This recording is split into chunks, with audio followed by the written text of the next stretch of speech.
ನಮಸ್ಕಾರ. ಹುಟ್ಟಿದ್ದ ಪಂಚೆಯನ್ನು ಗಂಟಿಗಿಂತ ಮೇಲೆಯೇ ಕಟ್ಟಿ ಅಲ್ಲಲ್ಲಿ ಹರಿದು ಒಳಗಿನ ಶರಟು ಕಾಣುತ್ತಿದ್ದ ಅರ್ಧ ತೋಳಿನ ಕರಿ ಕೋಟ್ ಏರಿಸಿ, ಚಪ್ಪಲಿಗೂಡಿನಿಂದ ನಿನ್ನೆ ಒಂದು ಭಾರ ಕಿತ್ತಿದ್ದನ್ನು ರಿಪೇರಿ ಮಾಡಿಸಿ, ಇನ್ನು 1 ವರ್ಷ ಇದರ ಹೊಲಿಗೆ ಹೋಗುವುದಿಲ್ಲ ಅನ್ನುವ ಭರವಸೆಯೊಂದಿಗೆ ತಂದ ಚಪ್ಪಲಿ ಮೆಟ್ಟಿ ಎಣ್ಣೆ ಹಾಕಿ ಬಾಚಿದ ತಲೆಯನ್ನೊಮ್ಮೆ ಕೈಯಿಂದ ತೀಡಿ ಇನ್ನೇನೋ ಹೊರಗೆ ಕಾಲಿಡಬೇಕು. ಅಷ್ಟರಲ್ಲಿ ಸಣ್ಣ ಹನಿಮಲೆ ಬೀಳತೊಡಗಿತು. ಏ ಇವಳೆ, ಒಂಚೂರು ಕೊಡೆ ತಗೊಂಡು ಬಾ ಎಂದ ನಾಗೇಂದ್ರ. ಮಜ್ಜಿಗೆ ಕಡಿಯುತ್ತಿದ್ದ ರಾಧಕ್ಕ, ಶೆಟ್ಟಿ ಸೌರುವಾಗ ಪಟ್ಟಣ ಸೋರಿ ಹೋಗಿತ್ತಂತೆ. ನಿಮ್ಮ ಸೌರನಿಗೆ ಮುಗ್ಗುದು ಹೊರಡುವುದರಲ್ಲಿ ಊಟ ಮುಗಿಸಿ ದಿಬ್ಬನ ಹೋಗದಿದ್ರೆ ಸಾಕು. ಆಯ್ತು ಮಾರೈತಿ, ನಿನ್ನಷ್ಟು ಚುರುಕಲ್ಲ ನಾನು. ಅದೇ ನಿಂಗೂ ಬಾ ಅಂದಿದ್ದು. ಈಗ ಕೊಡೆ ಕೊಡ್ತೀಯಾ? ರಾಧಕ್ಕ ಮಜ್ಜಿಗೆ ಹಿಡಿದ ಕೈಯಲ್ಲೇ ಉಗ್ರಣದಲ್ಲಿ ಮಡಿಸಿಟ್ಟ ಕೊಡೆ ತಂದು ಕೊಟ್ಟಳು. ಸರ್ವಾಲಂಕಾರಭೂತಿತನಾದ ನಾಗೇಂದ್ರನಿಗೆ, ಇನ್ನು ಹೊರಡಿ ಅಂದಳು. ಆಯ್ತು ಹೊರಟೆ ಎನ್ನುತ್ತಾ ಕೊಡಗುಂಡಿ ಹೊತ್ತಿದ. 2 ಕಡ್ಡಿ ಹೊಲಿಗೆ ಬಿಟ್ಟು ಕೊಡೆ ವಿಚಿತ್ರವಾಗಿ ಬಿಡಿಸಿಕೊಂಡಿತು. ನಾಳೆ ಇದಕ್ಕೊಂದು ಹೊಲಿಗೆ ಹಾಕು ಮಾರೈತಿ ಅನ್ನುತ್ತಾ ಮೆಟ್ಟಿಲಿಳಿದು ಹುನಗೂಲು ದಾಟಿ ಹೊರಟ. ನಾಗೇಂದ್ರ ಹೋಗುವಾಗ ಅಲ್ಲಿ ಎಲೆ ಹಾಕುವ ತಯಾರಿ ನಡೆಯುತ್ತಿತ್ತು. ಮೊದಲು ಮಂಟಪಕ್ಕೆ ಹೋಗಿ ಹಿಂದಿನ ದಿನವೇ ಕವರಿಗೆ ಹಾಕಿಟ್ಟ 10 ನೋಟುಗಳ ಕವರನ್ನು ಉಡುಗೊರೆ ಮಾಡಿ ಹೋಗುವುದಾ, ಊಟ ಮಾಡಿ ಹೋಗುವುದಾ ಎಂದು ಹಿಂಬದಿಯಲ್ಲಿ ಕೋಳಿ ಮೊಟ್ಟೆಯಂತೆ ನುಣುಪಾದ ಮಂಡೆಯನ್ನು ಸವರಿ ಯೋಚಿಸಿದ. ಅಷ್ಟರಲ್ಲಿ ಸಾರಿನ ಪರಿಮಳ ಮೂಗಿಗೆ ಬಡಿದು ನಾಗೇಂದ್ರನ ಕಾಲು ಅವನನ್ನು ತನ್ನ ನಿಯಂತ್ರಣಕ್ಕೆ ತೆಗೆದುಕೊಂಡು ಊಟದ ಟೇಬಲ್ನಲ್ಲಿ ಖಾಲಿ ಇರುವ ಎಲೆಯ ಮುಂದೆ ಅವನನ್ನು ಕೂರಿಸಿಬಿಟ್ಟಿತ್ತು. ಸರಿ, ಮದುಮಕ್ಕಳೇನು ಓಡಿ ಹೋಗುವುದಿಲ್ವಲ್ಲ ಎಂದುಕೊಂಡು ಕೈ ಬಾಯಿಗೆ ಕೆಲಸ ಕೊಟ್ಟ. ಅಷ್ಟರಲ್ಲಿ ಹುಡುಗಿ ತಾಯಿ ತಂದೆ ಉಪಚರಿಸಲು ಬಂದರು. ನಾಗೇಂದ್ರನನ್ನು ನೋಡಿ, ಓ ನಾಗಣ್ಣ, ಏನು ಒಬ್ಬನೇ ಬಂದಿದ್ಯಾ? ಎಲ್ಲಿ ರಾಧಕ್ಕೆ ಎಂದರು. ಬರುವುದಂತಲೇ ಇದ್ದದು, ಬೆಳಗಿನಿಂದ ತಲೆನೋವು, ಗಲಾಟೆಗೆ ಬಂದರೆ ಜಾಸ್ತಿ ಆಗ್ತದಂತೆ ಬರಲಿಲ್ಲ. ನಾಳೆ ಬೀಗರೂಟ ಇಲ್ಲೇ, ರಾಧಕ್ಕನ ಕರ್ಕೊಂಡು ಖಂಡಿತ ಬರಬೇಕು ಎಂದರು. ಮನೆಯವರೇ ಖುದ್ದು ವಿಚಾರಿಸಿದಾಗ ಒಳಗೆ ಹುಬ್ಬಿದ ನಾಗೇಂದ್ರ, ಬರ್ಬೋದಿತ್ತು, ಯಾಕೋ ಸ್ವಲ್ಪ ದಿನದಿಂದ ಇವಳು ಸಪ್ಪೆ ಇದ್ದಾಳೆ, ತಲೆನೋವು ಅಂತಾಳೆ. ಈ ಸಾರಿ ಮಗ ಸಿದ್ಧಾರ್ಥ ಬಂದಾಗ ಅವಳನ್ನು ಡಾಕ್ಟರ್ ಹತ್ರ ಪರೀಕ್ಷಿಸಬೇಕು ಎಂದುಕೊಂಡ. ಖಾಲಿ ಪ್ಲೇಟನ್ನು ಎಲೆಯ ಮುಂದಿಟ್ಟಾಗಲಂತೂ ಛೇ, ಚಿರೋಟಿ ಇರಬೇಕು, ಇವಳಿಗೆ ಜೀವ, ಎಷ್ಟು ಕರೆದ್ರೂ ಬರಲಿಲ್ಲ. ಈ ಹೆಂಗಸರ ಮನಸ್ಸೇ ಅರ್ಥ ಆಗುವುದಿಲ್ಲ. ನನಗೆ ಹೋಗಿ ಹೋಗಿ ಅಂತ ಒತ್ತಾಯ ಮಾಡಿ ಅವಸರ ಮಾಡಿ ಕಳಿಸಿದಳು ಅಂದುಕೊಂಡ. ಚಿರೋಟಿ ಬಂತು. ಅದನ್ನು ಕೈಯಲ್ಲಿ ಚಿಕ್ಕ ಚಿಕ್ಕ ಪೀಸ್ ಮಾಡುವಷ್ಟರಲ್ಲಿ ಸಕ್ಕರೆ ಪುಡಿ ಬಂದಿತ್ತು. 1 ಚಮಚ ಹಾಕಿ ಮುಂದೆ ಹೊರಟವರನ್ನು ಕರೆದು, ಇನ್ನೊಂದು ಹಾಕಪ್ಪ ಅಂದ.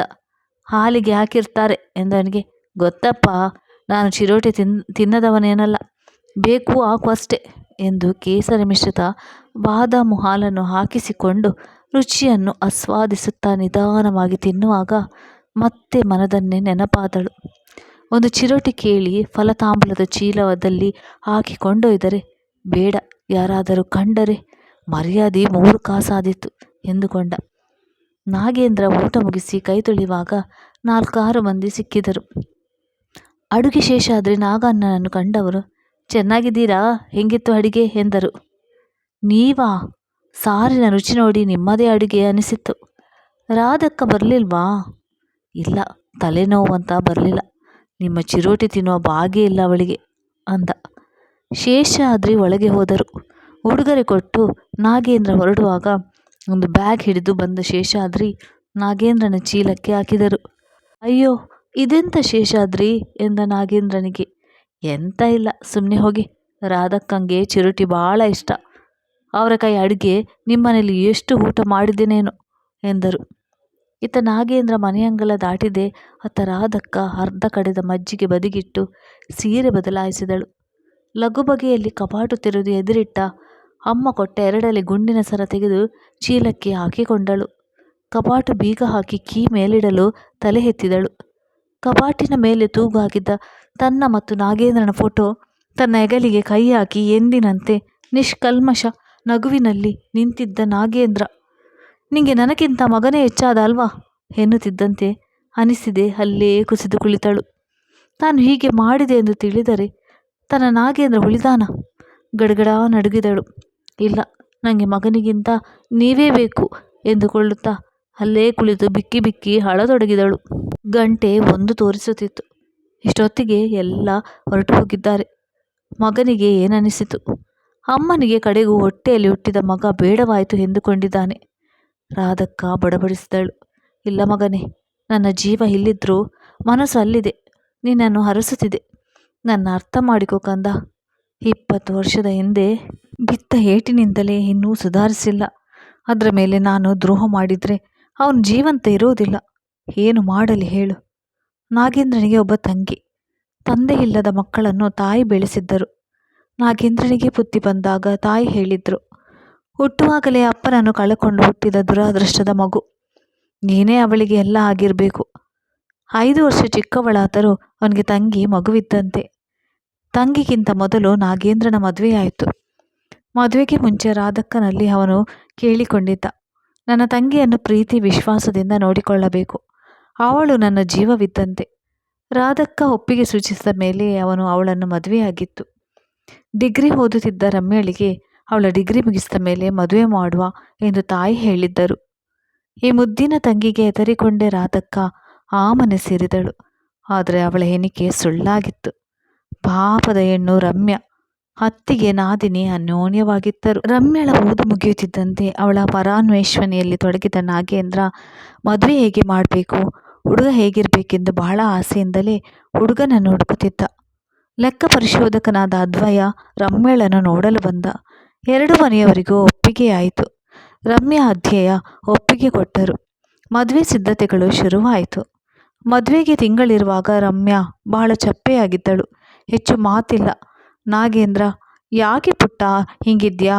ಅದ್ವಯನಿಗೂ ನಿಂಗೂ ಏನಾದರೂ ಜಗಳ ಆಯ್ತಾ ಎಂತ? ಇಲ್ಲ ಅಣ್ಣ ಎಂದಳು. ರಾಧಕ್ಕ, ಮನೆ ಬಿಡುವ ದಿನ ಹತ್ರ ಬಂದಾಗ ಯಾವ ಹೆಣ್ಣಿಗೂ ನೋವೇ. ಇನ್ನು ನಿಮ್ಮಂತ ಅಣ್ಣನ ಬಿಟ್ಟು ಹೋಗ್ಬೇಕಲ್ಲ, ಆಗದೇ ಇರುತ್ತಾ ಅಂದಿದ್ಲು. ನಾಗೇಂದ್ರ ಆಹ್ವಾನ ಪತ್ರಿಕೆ ಹಂಚಲು ಹೋಗಿದ್ದ. ರಾಧಕ್ಕ ಹೊಸಲಿಗೆ ಎಲೆ ತೆಗೆಯುತ್ತಿದ್ದಳು. ರೂಮಿನಿಂದ ಹೊರ ಬಂದ ರಮ್ಯಾ 2 ಕುಪ್ಪಸ ಹೊಲಿಯಲು ಕೊಟ್ಟು ಬರುತ್ತೇನೆಂತ ಹೋದವಳು ಊಟದ ಹೊತ್ತಿನಲ್ಲೂ ಪತ್ತೆ ಇಲ್ಲ. ಗಾಬರಿಯಾಗಿ ರಾಧಕ್ಕನೆ ಬಟ್ಟೆ ಹೊಲಿಯುವವನಲ್ಲಿ ಹೋದಳು. ಅವಳು ಬಂದೇ ಇಲ್ಲ ಎಂದಾಗ ಅವಳು ನಾಗೇಂದ್ರನಿಗೆ ಫೋನ್ ಮಾಡಿದ್ಲು. ಅವನು ಮಾಡುತ್ತಿದ್ದ ಕೆಲಸ ಬಿಟ್ಟು ಬಂದಾಯಿತು. ಎಲ್ಲ ಗೊತ್ತಿದ್ದ ಮನೆಗಳಲ್ಲಿ ಫೋನ್ ಹಾಯಿಸಿ ಆಯಿತು. ರಮ್ಯಾಳ ಕಾಲೇಜಿನ ಗೆಳತಿಯರಿಗೆ ಕೇಳಿ ಆಯಿತು. ರಮ್ಯಾಳೊಬ್ಬ ಗೆಳತಿ ಆಗಾಗ ನಾಗೇಂದ್ರನ ಮನೆಗೂ ಬರುತ್ತಿದ್ದಳು. ಅವಳು ನಾಗೇಂದ್ರನಿಗೆ ರಮ್ಯೆ ಎಲ್ಲಿದ್ದಾಳೆ ಎನ್ನುವುದನ್ನು ತಿಳಿಸಿದಳು. ನಾಗೇಂದ್ರನಿಗೆ ಹುಚ್ಚು ಹಿಡಿಯದಿದ್ದದು ಪುಣ್ಯ. 4 ಜನರೊಡನೆಗೆ ಅಲ್ಲಿಗೆ ಹೋಗಿ ನೋಡಿದರೆ ರಮ್ಯಾಳ ಕೊರಳಲ್ಲಿ ಕರಿಮಣಿ. ಅಂಥ ಸನ್ನಿವೇಶದಲ್ಲೂ ಅವಳಿಗಾಗಿ ಮನ ಮರುಗಿತು. ನೀನು ಹಗ್ಗವೆಂದು ಹಿಡಿದಿದ್ದು ಹಾವಮ್ಮ, ಈಗಲಾದರೂ ಬಾ, ಕರೆದೊಯ್ಯುತ್ತೇನೆ ಎಂದ. ರಮ್ಯಾ, ನಾನು ಬರುವುದಿಲ್ಲ, ನನ್ನ ಇಚ್ಛೆಯಿಂದಲೇ ಬಂದಿದ್ದೇನೆ ಎಂದಳು.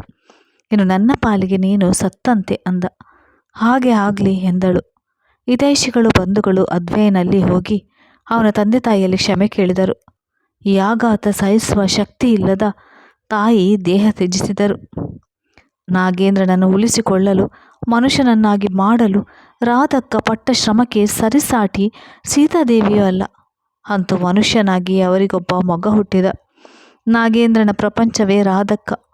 ಅವಳನ್ನು ಎಷ್ಟು ಹಚ್ಚಿಕೊಂಡನೆಂದರೆ ಅವನ ಒಳಗೂ ಹೊರಗೂ ರಾಧೆಯೇ ತುಂಬಿದ್ದಳು. ಅವಳೇ ತಾಯಿಯಾದಳು, ದೇವತೆಯಾದಳು, ಗೆಳತಿಯಾದಳು, ಮನದನ್ನೆಯಾದಳು. ಮಗ ಸಿದ್ಧಾರ್ಥ್ ಬೆಳೆದ. ಹಾಸನ ಕಾಲೇಜಿನಲ್ಲಿ BA ಮಾಡಲು ಹೋದ. ಒಂದು ಸಾರಿ ಬಂದಾಗ ತಾಯಿಗೆ ಹೇಳಿದ, ಅಮ್ಮ, ರಮ್ಯ ಅತ್ತೆನ ನೋಡಿದೆ. ಎಂತ ಮಾನಿ ನೀನು ಹೇಳೋದು? ನಿಂಗೆ ಅವಳು ಎಲ್ಲಿ ಅಂತ ಗೊತ್ತುಂಟಾ? ನಾನು ನೋಡಿರಲಿಲ್ಲ. ನನ್ನ ಗೆಳೆಯನ ಅಪ್ಪ ಬಂದಿದ್ರು. ಅವರು ಅವಳನ್ನು ಮಾತನಾಡಿಸಿದ್ರು, ನನ್ನ ಪರಿಚಯ ಮಾಡಿಸಿದ್ರು. ಅಲ್ಲಿ ಯಾಕೆ ಬಂದಿದ್ದವಳು? ಅವಳು ಅಲ್ಲೇ ಇರುವುದು. ನಮ್ಮ ಹಾಸ್ಟೆಲ್ ಮೆಸ್ನಲ್ಲಿ ಅಡುಗೆ ಮಾಡ್ತಾರೆ. ಅವರ ಗಂಡ ಸತ್ತೋದ್ರಂತೆ. ನೋಡು, ನೀನು ಹಾಸ್ಟೆಲ್ ಬಿಡು. ನೀ ಅವಳ ಹತ್ರ ಮಾತನಾಡಿದ್ದು ಗೊತ್ತಾದರೆ ಅಪ್ಪ ಪ್ರಾಣ ಬಿಟ್ಟಾರು ಅಂದ್ಲು. ಮತ್ತೊಂದಿನ, ಅಮ್ಮ, ರಮ್ಯತ್ತೆ ಮಗಳು ನಮ್ಮ ಕಾಲೇಜ್ಗೆ ಸೇರಿದ್ದಳು. ಅಪಾಯದ ವಾಸನೆ, ಒಳಗೆ ನಡುಕ. ನಿಂಗೆ ಹೇಳಿದ್ನಲ್ಲ, ಅವರ ವಿಷಯ ಮಾತನಾಡಬೇಡ, ಅವರ ಸಹವಾಸ ಮಾಡಬೇಡ ಅನ್ನು. ಮಾತನಾಡಲಿಲ್ಲ. ಆದರೆ ಹೇಳಿದಂತೆ ಕೇಳಲಿಲ್ಲ. ಓದು ಕೊನೆಯ ವರ್ಷದಲ್ಲಿರುವಾಗ, ಅಮ್ಮ, ರಮ್ಯತ್ತೆ ಮಗಳು ಸೌಮ್ಯ ನಿನ್ನ ನೋಡಬೇಕಂತೆ. ನನ್ನನ್ನು ಯಾಕೆ ನೋಡಬೇಕು ಅವಳು? ನಿಂದೆಂಥ ಕತೆ? ದಿನಕ್ಕೊಂದು ಹೇಳಿ ಜೀವ ತೆಗಿಬೇಡ. ಒಂದೇ ಸಾರಿ ಇಬ್ಬರಿಗೂ ವಿಷ ಕೊಟ್ಬಿಡು. ನಿಂಗೆ ವಿಷಯ ಗೊತ್ತಿಲ್ಲ. ಅದರಲ್ಲಿ ಅತ್ತೆ ತಪ್ಪಿಲ್ಲ. ವಾಸು ಮಾವ ಹೇಳಿದ್ರು. ಆಯ್ತಪ್ಪ, ತಪ್ಪಿಲ್ಲ. ನೋಡು, ನಿಂಗೆ ಕೈ ಮುಗಿತೀನಿ. ನಮ್ಮ ಪಾಡಿಗೆ ನಮ್ಮನ್ನು ಬಿಟ್ಟು ಬಿಡು. ಆದರೆ ಅವನು ಬಿಡಲಿಲ್ಲ. ಗೋಗರೆದ, ಕಾಲು ಹಿಡಿದು ಬೇಡಿದ, ಕಣ್ಣೀರಿಟ್ಟ. ನನಗೆ ನೀವು ಬೇಕು, ಸೌಮ್ಯನೂ ಬೇಕು. ಅಪ್ಪನ ಹತ್ತಿರ ಹೇಳೋಕ್ಕೆ ಆಗ್ತಿಲ್ಲ. ನಿನ್ನ ಆಶೀರ್ವಾದ ಆದರೂ ಬೇಕು. ಇದ್ದಾಳಲ್ಲ ನಿನ್ನ ರಮ್ಯತ್ತೆ, ಅವಳ ಆಶೀರ್ವಾದ ಇದ್ದೇ ಇರುತ್ತೆ. ಸಾಕು ನಿಂಗೆ. ಒಂದ್ಸಾರಿ ನನ್ನ ಮಾಂಗಲ್ಯ ತೆಗೆಯುವ ಕೆಲಸ ಮಾಡಿದ್ಲು. ಹೇಗೋ ಬಚಾವಾದೆ. ಮತ್ತೆ ಅದೇ ಪ್ರಯತ್ನಕ್ಕೆ ಕೈ ಹಾಕಿದಾಳೆ. ಮಗ ಹುಟ್ಟಿಲ್ಲ ಅಂದ್ಕೊಳ್ತೀನಿ. ನಾಗೇಂದ್ರನಿಗೆ ಮಾತ್ರ ಈ ವಿಷಯ ನಾನು ತಿಳಿಸೋಲ್ಲ ಎಂದಳು. ರಮ್ಯತ್ತೆನೂ ಬರುವುದಿಲ್ಲವಂತೆ. ನಾವಿಬ್ಬರು ಒಂದು ದೇವಸ್ಥಾನದಲ್ಲಿ ಮದುವೆ ಆಗ್ತೀವಿ. ಆಮೇಲೆ ಇಲ್ಲಿ ಬರ್ತೀವಿ. ಹೆದರಬೇಡ. ಮನೆಗಲ್ಲ, ನನ್ನ ಗೆಳೆಯನ ಮನೆಗೆ.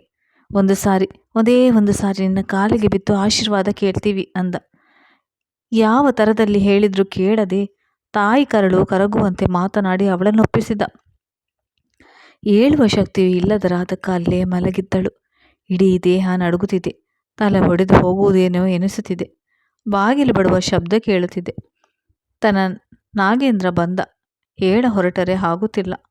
ನಾಗೇಂದ್ರನ ಕಿಸೆಯಲ್ಲಿ ಮನೆಯ ಕೀ ಒಂದು ಇರುತ್ತೆ. ಆದರೆ ಅವನಿಗೆ ಯಾವಾಗಲೂ ಬಾಗಿಲು ಬಡಿದು ರಾಧಕ್ಕ ತೆರೆದರೆ ತೃಪ್ತಿ. ತಲೆನೋವು ಜಾಸ್ತಿಯಾಗಿ ಮಲಗಿರ್ಬೋದಂತ ತನ್ನ ಕೀಯಿಂದ ಬಾಗಿಲು ತೆರೆದು ಒಳ ಬಂದ ರಾಧಕ್ಕನ ಬಿಕ್ಕಳಿಕೆ ಕೋಣೆಯಿಂದ ಕೇಳಿದೊಡನೆ ಓಡಿ ಬಂದ. ಅವಳನ್ನು ಕಂಡವನೇ ಅಯ್ಯೋ ಎಂತಾಯ್ತು ಎನ್ನುತ್ತಾ ಅವಳೆಡೆ ಗೂಡಿದ. ನಾಗೇಂದ್ರ ಹತ್ತಿರ ಬರುತ್ತಿದ್ದಂತೆ ರಾಧಕ್ಕ ಅವನನ್ನು ಹಿಡಿದು ಬಡಬಡಿಸತೊಡಗಿದಳು. ಬಂದ್ರ ನಿಮ್ಮ ರಾಧೆ ಇಲ್ಲೇ ಇದ್ದಾಳೆ ಕಣ್ರಿ. ಅವಳು ನಿಮಗೆ ಮೋಸ ಮಾಡಿಲ್ಲ. ನನಗೆ ನೀವೇ ಹೆಚ್ಚು, ನೀವೇ ಬೇಕು. ತಲೆಬುಡವಿಲ್ಲದ ಮಾತುಗಳು ನಾಗೇಂದ್ರನಿಗೆ ಎಷ್ಟು ಗಾಬರಿ ಆಯ್ತಂದ್ರೆ ಮಗನ ನಂಬರ್ ಕೂಡ ನೆನಪಾಗ್ತಿಲ್ಲ. ಅಳ್ಬೇಡ, ಏನಾಯ್ತು ಅಂತ ಅವನು ಅಳುತ್ತಿದ್ದಾನೆ. ತೆರೆದ ಬಾಗಿಲಿಂದ ವಾಸು ಮಾವ ಒಳ ಬಂದರು. ಅವರನ್ನು ಕಂಡಿದ್ದೇ ರಾಧಕ್ಕ ಕೈಮುಗಿದು, ನನ್ನ ಕರಿಬೇಡಿ, ನಾ ಬರೋಲ್ಲ, ಹೊರಟು ಹೋಗಿ ಅಂತ ಚೀರಲಾರಂಭಿಸಿದಳು. ನಾಗೇಂದ್ರ, ಮಾವ ಎಂತಾಯ್ತು? ನಾನು ಏನು ಮಾಡಲಿ? ಸಿದ್ಧಾಂತಿಗೆ ಫೋನ್ ಮಾಡಿ ಮಾವ, ನನ್ನ ರಾಧೆಗೆ ಏನಾಯ್ತು ಎಂದ. ಅಲ್ಲಿಯ ಪರಿಸ್ಥಿತಿ ಕಂಡ ವಾಸು ಮಾವ, ಅದಕ್ಕೆ ಮುಂಚೆ ನಿನ್ನ ಹತ್ರ ಮಾತನಾಡಬೇಕು. ಬಾ ಹೊರಗೆ. ನೋಡು, ನೀನು ಮಾತು ಕೊಡು. ನನ್ನ ಮಾತು ಮುಗಿಯೋ ತನಕ ಮಾತನಾಡಬಾರ್ದು. ಸರಿ, ನನ್ನ ರಾಧಗಾಗಿ ಪ್ರಾಣ ಬೇಕಾದರೂ ಕೊಡ್ತೀನಿ. ಏನಾಯಿತು ಹೇಳಿ. ವಾಸು ಮಾವ ರಮ್ಯಾ ಅವರ ಹಾಸ್ಟೆಲ್ ಮೆಸ್ನಲ್ಲಿ ಆಗಿನಿಂದ ಹಿಡಿದು ಈ ದಿನದ ತನಕ ನಡೆದುದನ್ನು ಹೇಳಿದರು. ಬರೀ ಬರ್ತೀನಂದಿದ್ದೆ ನಿಂಗೆ ದ್ರೋಹ ಮಾಡಿದ್ದಂತ ತಲೆಗೆ ಹಚ್ಚಿಕೊಂಡಿದ್ದಾಳೆ. ಪಾಪದವಳು ಒಬ್ಬೇ ನೋವು ತಿನ್ನುತ್ತಿದ್ದಾಳೆ. ಅತ್ತ ಮಗನ ಹಠ, ಇತ್ತ ನಿನ್ನ ಹಠದಲ್ಲಿ ಸೋತು ಹೋಗಿದ್ದಾಳೆ. ನಾಗೇಂದ್ರ ಅವಳಿಗೆ ಸಮಾಧಾನ ಆಗುವುದಾದರೆ ಮಗ ಸೊಸೆಯನ್ನು ಕರೆಸಿ ಮಾವ ಎಂದ. ನಾಗೇಂದ್ರ ಅವಳಿಗೆ ಸಮಾಧಾನ ಆಗುವುದಾದರೆ ಮಗ ಸೊಸೆಯನ್ನು ಕರೆಸಿ ಮಾವ ಎಂದ. ರಾಧಕ್ಕನ ಪಕ್ಕ ಕುಳಿತು ಅವಳ ತಲೆಯನ್ನು ಮಡಿಲಲ್ಲಿಟ್ಟು, ಎಂಥ ಕೆಲಸ ಮಾಡುವುದೇ ರಾಧ? ಒಬ್ಳೆ ನೋವು ತಿಂತಿದ್ಯಲ್ಲ. ಎಂತ ತಿಳ್ಕೊಂಡಿದ್ದಿ ನೀನು? ನಿನಗಿಂತ ನನ್ನ ಹಠ ಹೆಚ್ಚು ಅಂದ್ಕೊಂಡ್ಯಾ? ನೀ ಇಲ್ಲದೆ ಹಠ ಸಾಧಿಸಿ ಬದುಕ್ತೀನಿ ಅಂತ ತಿಳ್ಕೊಂಡ್ಯಾ? ರಾಧಕ್ಕ ವಾಸು ಮಾವ ಇರುವುದನ್ನು ಮರೆತು ಅವನನ್ನು ಅಪ್ಪಿ ಹಿಡಿದಳು. ನಮಗೆ ಯಾರು ಬೇಡ, ಸಿದ್ಧಾರ್ಥ್ ಬರುವುದು ಬೇಡ. ನಿಮಗೆ ವಿಷಯ ತಿಳಿದ್ರೆ ಏನಾಗ್ತಿರೋ ಅಂತ ಹೆದರಿದ್ದೆ. ನೀವೊಬ್ಬರು ಸರಿ ಇದ್ರೆ ಸಾಕು. ನಮಗೆ ಯಾರು ಬೇಡ. ನಾಗೇಂದ್ರ ಅವಳ ಬೆನ್ನು ತಟ್ಟುತ್ತಾ, ಸಮಾಧಾನ ಮಾಡ್ಕೋ, ಅವನು ಬರಲಿ, ಇಬ್ರು ಸೇರಿ ಅವರಿಗೆ ಆಶೀರ್ವಾದ ಮಾಡೋಣ. ವಾಸು ಮಾವ ಕರೆಸಿ ಅವರನ್ನು, ಅವರ ಅಮ್ಮನನ್ನು ಬರಲಿಕ್ಕೆ ಹೇಳಿ. ರಾಧನ ಮುಂದೆ, ಅವಳ ಪ್ರೀತಿ ಮುಂದೆ ನಾಗೇಂದ್ರನ ಹಠ, ದ್ವೇಷ ನಿರ್ನಾಮ ಆಯ್ತಂತೆ. ಕರೆ ಹೋಯಿತು. ಅಮ್ಮನಿಗೆ ಏನೋ ಅವಘಡವಾಗಿದೆ ಎಂದು ಸಿದ್ಧಾರ್ಥ್ನಿಗೆ ಅನಿಸಿತು. ಕಾರು ಮನೆ ಮುಂದೆ ನಿಂತಿತ್ತು. ರಾಧಕ್ಕನ ಹಿಡಿದುಕೊಂಡೇ ನಾಗೇಂದ್ರ ಹೊರಬಂದ. ಅವರ ಕಾಲಿಗೆರೆದ ದಂಪತಿಯ ತಲೆ ಮೇಲೆ ಕೈ ಇಟ್ಟು ಹರಸಿದರು. ಹೆದರುತ್ತಾ ಹತ್ತಿರ ಬಂದ ರಮ್ಯಾ ಕಾಲಿಗೆ ಬಿದ್ದಾಗಲೂ ಯಾವ ಉದ್ವೇಗವಿಲ್ಲದೆ ಆಶೀರ್ವಾದಿಸಿದ ನಾಗೇಂದ್ರ. ರಮ್ಯಾ: ಅಣ್ಣ, 20 ವರ್ಷ ಹೊಟ್ಟೆಯಲ್ಲಿಟ್ಟುಕೊಂಡು ಬೆಂಕಿ ಹೊರ ಹಾಕ್ತೀನಿ. ನೀ ನೋಡಿದ ಹುಡುಗನ ಮನಸಾರೆ ಒಪ್ಪಿದೆ. ಆ ಪಾಪಿ ಮದ್ವೆ ಗುಗ್ನಲ್ಲಿ ಬರುತ್ತಿದ್ದ ನನ್ನ ಮೇಲೆ ದಾಳಿ ಮಾಡ್ದ. ಮದುವೆ ಆಗೋ, ಇಲ್ಲದಿದ್ದರೆ ನೀನು ಕಳಕೊಂಡ ಶೀರ ಊರಿಗೆಲ್ಲ ತಿಳಿಸ್ತೀನಿ ಅಂತ. ನಿಂಗೆ ಹೇಳಿದ್ರೆ ನೀನು ಅವನನ್ನು ಕೊಲೆ ಮಾಡಿ ಜೈಲಿಗೆ ಸೇರಿ ಅದಕ್ಕಿಂತ ಹೆಂಗೋ ನಾಯಿ ಹೆಂಜಲು ಮಾಡಿಯಾಗಿದೆ ಅಂದ್ಕೊಂಡೆ. ಸೌಮ್ಯನ ಹೊಟ್ಟೆಯಲ್ಲಿ ಹೊತ್ತಾಗ ಮೊದಲು ಪಾಪಿ ಪಿಂಡ ಅನಿಸಿತು. ಕಡೆಗೆ ಅದರದೇನೂ ತಪ್ಪಿಲ್ಲ ಅನಿಸಿತು. ಅದನ್ನು ನನ್ನ ಕರುಳ ಬಳ್ಳಿ ಅಂತ ಬೆಳೆಸಿದೆ. ನಾನು ಏನು ಅನುಭವಿಸಿದೆನೋ ಅದರ 100 ಪಟ್ಟು ಆ ಪಾಪಿ ಅನುಭವಿಸಿದ. ಕುಡಿದು ಕಾರು ಬಿಡ್ತಾ ಆಕ್ಸಿಡೆಂಟ್ ಆಗಿ ಕೈಕಾಲು ಕಳ್ಕೊಂಡ. ಬಿದ್ದಲ್ಲೇ ಬಿದ್ದಿರುತ್ತಿದ್ದ. ನನ್ನ ಒಳಗಿದ್ದ ದ್ವೇಷ ಪೂರ ತೀರಿಸಿಕೊಂಡೆ. ಒಂದಿನ ನರಳಿ ಸತ್ತ. ಮಾವನಿಗೆ ಹೇಳಿ ಅವನ ಹೆಂಜಲು ಪೈಸೆಯನ್ನು ತರದೆ ಹಾಸ್ಟೆಲ್ ಸೇರಿಕೊಂಡೆ. ಸೌಮ್ಯನ ಬೆಳೆಸಿದೆ. ಸಿದ್ಧಾರ್ಥಲ್ಲಿ ಬಂದಾಗ ಮಾವನೇ ಅವನನ್ನು ಪರಿಚಯಿಸಿದ್ರು. ಅವನಿಂದ ದೂರ ಇರಬೇಕಂತ, ನಿಮಗೆ ಇನ್ನೊಂದು ದುಃಖ ಕೊಡಬಾರ್ದಂತ ಹಾಸ್ಟೆಲ್ ಬಿಡಲು ಹೊರಟಿದ್ದೆ. ಮಾವ ಒಪ್ಪಲಿಲ್ಲ. ಸಿದ್ಧಾರ್ಥನಿಗೆ ಎಲ್ಲ ಹೇಳಿದ್ರು. ನಿನ್ನಿಂದ ಸಂಬಂಧ ಹೊಂದಾಗಬೇಕೆಂದರು. ಮುಂದಿನದೆಲ್ಲ ನಿಮಗೆ ತಿಳಿದಿದೆ ಅಂದಳು. ರಾಧಕ್ಕ ಚೇತರಿಸಿಕೊಂಡ ಮೇಲೆ ಮನೆ ಮುಂದೆ ಚಪ್ಪರವೆದ್ದಿತ್ತು. ನೆಂಟರಿಷ್ಟರಿಗೆ ಕರೆ ಹೋಯಿತು. ರಾಧಕ್ಕನಿಗೆ ಬಲಕೈಯಾಗಿ ರಮ್ಯ ಇದ್ದರೆ ನಾಗೇಂದ್ರನಿಗೆ ಹರೆಯ ಬಂದು ಬಿಟ್ಟಿತ್ತು. ಇವಳೆ ಚಿರೋಟಿ ಮಾಡೋಣ, ಅಡುಗೆಗೆ ಶೇಷಾದ್ರಿಗೆ ಹೇಳೋಣ, ಸ್ವಲ್ಪ ಜಾಸ್ತಿನೇ ಚಿರೋಟ ಮಾಡಲಿ, ನಿನ್ನ ಬಯಕೆ ತೀರಿಸಿಬಿಡ್ತೀನಿ.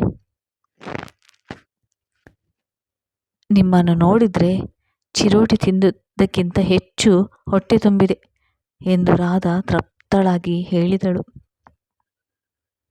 ಧನ್ಯವಾದಗಳು ಸ್ನೇಹಿತರೆ, ನನ್ನ ಕತೆ ಹೇಳಿದ್ದಕ್ಕಾಗಿ. ನನ್ನ ಕಥೆಯ ಬಗ್ಗೆ ಒಳ್ಳೆ ಅಭಿಪ್ರಾಯಗಳನ್ನು ಈ ಕಾಮೆಂಟ್ ಸೆಕ್ಷನ್ನಲ್ಲಿ ಬರೆದು ಬಿಡಿ. ಹಾಗೆಯೇ ಲೈಕ್ ಆ್ಯಂಡ್ ಶೇರ್ ಮಾಡಿ. ಧನ್ಯವಾದಗಳು.